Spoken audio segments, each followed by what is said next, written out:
বিক্রমনগরে শেষ প্রান্তে একটা ভাঙাচোরা কুটিরে থাকতো 3 ভাই, আদিনাথ, শিবনাথ আর প্রিয়নাথ।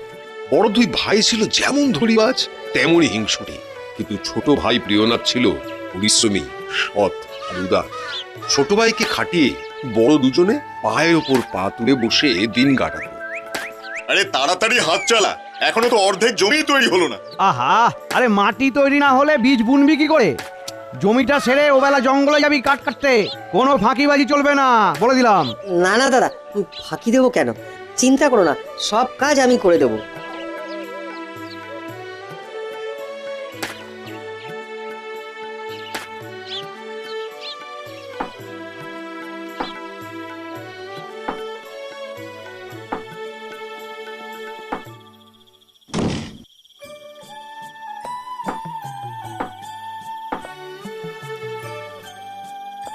সকালে মাঠে হাড়ভাঙা খাটুনির পর এখন আমার জঙ্গলে কাঠ কাটা, না শরীর যেন চলছে না।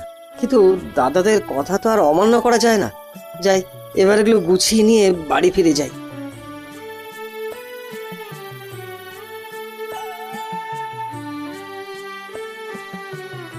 ও ভগবান,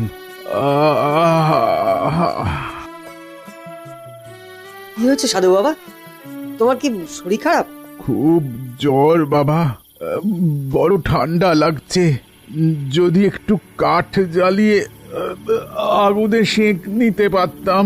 তুমি কিচ্ছু দেবো না, আমি এক্ষুনি তোমার আগুনের ব্যবস্থা করে দিচ্ছি।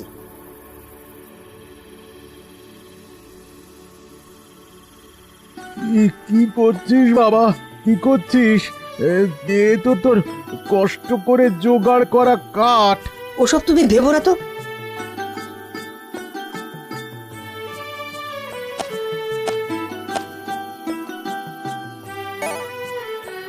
তবে শুধু আগুন জ্বেলে তো তোমার রোগ সারবে না বাবা, কিছু ওষুধপত্রও তো লাগবে। কিন্তু এই জঙ্গলের মধ্যে। এই জঙ্গল জাদুর জঙ্গল রে বেটা, এখানে সব রকম রোগের ওষুধ পাওয়া যায়। তাহলে বলো না বাবা, কি করে তোমার অসুখ সারবে? না, তুই আমায় সারিয়েই ছাড়বি দেখছি। শোন শোন, ওই নদীর ওপারে একটা লাল ফলের গাছ আছে। যদি ওই ফল আনতে পারিস তবে আমি এক্ষুনি সুস্থ হয়ে যাব। আমি এক্ষুনি যাচ্ছি। কিন্তু এই ঠান্ডায় তুই নদী পেরোবি কি করে রে? নদীর জলও যে খুব ঠান্ডা। ও তুমি চিন্তা করো না বাবা, আমি যাবো আর আসবো।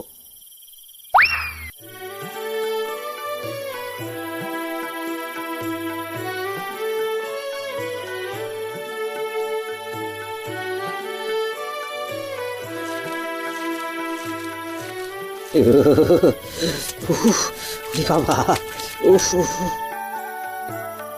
সাধু বাবা যেমন বলেছিল, নিশ্চয়ই এটাই সেই গাছ।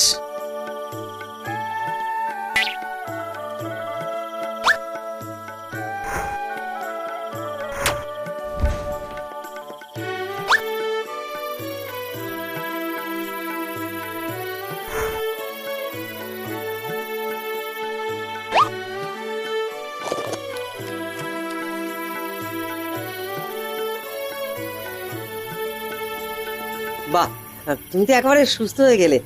তাহলে আমি এখন যাই বাবা। আয়, ভগবান তোর কল্যাণ করুক।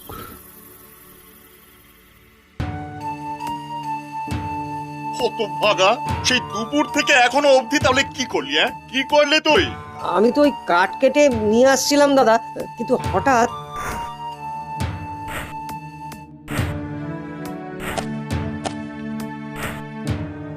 আরে একটা কাঠও তো আনিসনি, তাহলে এখন রান্না করবিটা কি করে? কিচ্ছু চিন্তা করো না দাদা, সে একটা ব্যবস্থা আমি ঠিক করে নেব।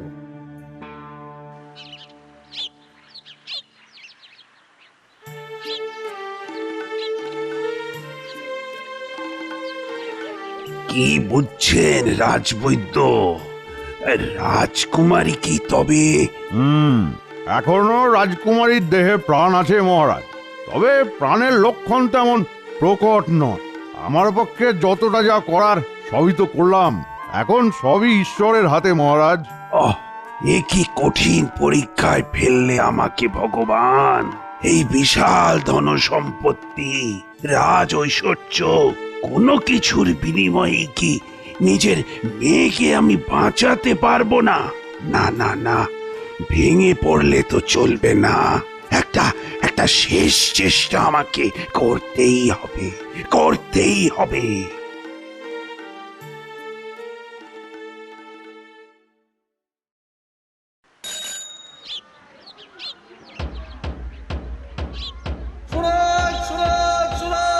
মহারাজ এক বিশেষ ঘোষণা করেছেন।